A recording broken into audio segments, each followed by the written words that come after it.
بسم الله الرحمن الرحيم.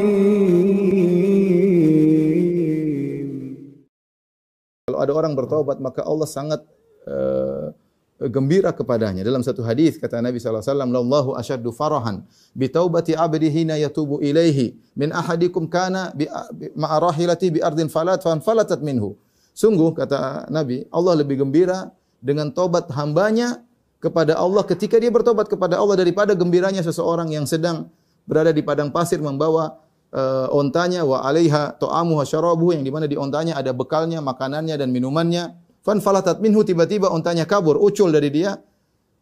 Kemudian dia merasa dia akan meninggal dunia di tengah padang pasir.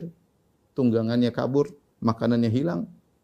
Ya, kemudian fattaja'a tahta dhilli syajarah. Maka dia pun pergi, ada sebuah pohon, dia berbaring di bawahnya. Qad ayisa min rahilatiha. Sudah putus asa, tidak mungkin ontanya kembali. Maka dia menunggu kematian menjemputnya secara bertahap, berangsur-angsur. Kehausan, kelaparan, panas yang terik. Dia merasa dia bakalan mati. Fabainama huwa kadzalik, ketika dia merasa akan meninggal dunia, idza huwa biha qa'imah, tiba-tiba ontanya datang, wa 'alaiha ta'amu wa syarabu, dan makanannya masih ada, minumnya masih ada. Fa akhadha bi khitamiha, saking gembiranya dia pun pegang segera tali kekang ontanya agar tidak kabur lagi. Lantas dia bersyukur kepada Allah, dia berkata, Allahumma anta abdi wa ana rabbuk. Ya Allah, sungguh aku bersyukur kepadamu, engkau adalah hamba-Ku, adalah Tuhanmu. Dia salah ngomong, dia bilang aku adalah Tuhanmu, engkau adalah ya Allah hamba-Ku. Kata Nabi, akhta'a min syiddatil farah. Dia salah ngomong karena saking gembiranya. Kita tidak bisa gambarkan, mungkin kalau ditanya kegembiraan apa yang ada paling besar di dunia, ini gembiraan orang ini yang merasa bakalan mati di tengah padang pasir, tidak ada yang menemaninya. Ya, orang meninggal di rumah sakit, dia merasa ada yang temani, ada saudaranya. Ini parah di tengah padang pasir. Kemudian panas yang terik. Kemudian kematian datang bertahap, kehausan, kelaparan terus.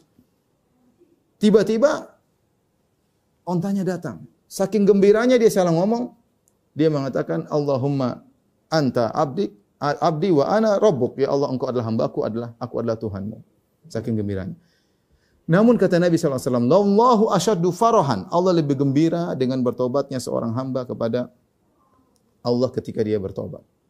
Jadi maksud saya, jangan ragu-ragu untuk bertobat. Anda kalau bertobat, Allah cinta kepada Anda dan Allah gembira.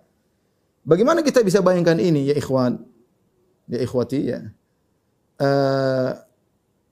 Karena Tuhan kita, Rabbul Alamin, lebih sayang kepada hambanya daripada seorang ibu kepada anaknya.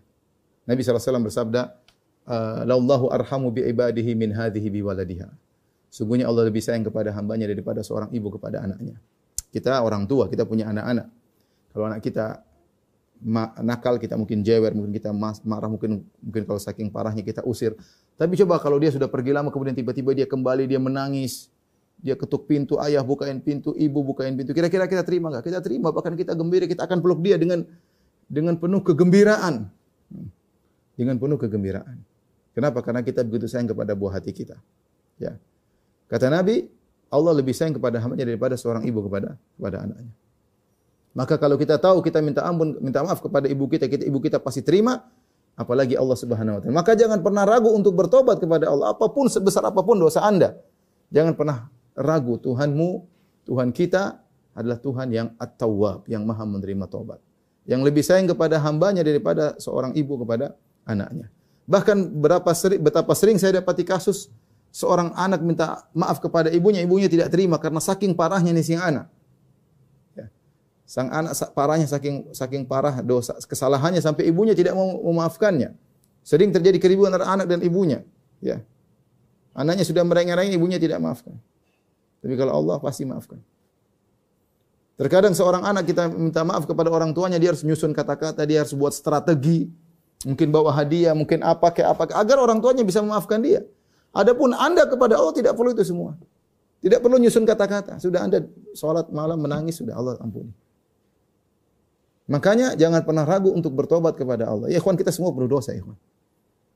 Saya bukan basa-basi ya. Saya bukan basa-basi, kita semua ya.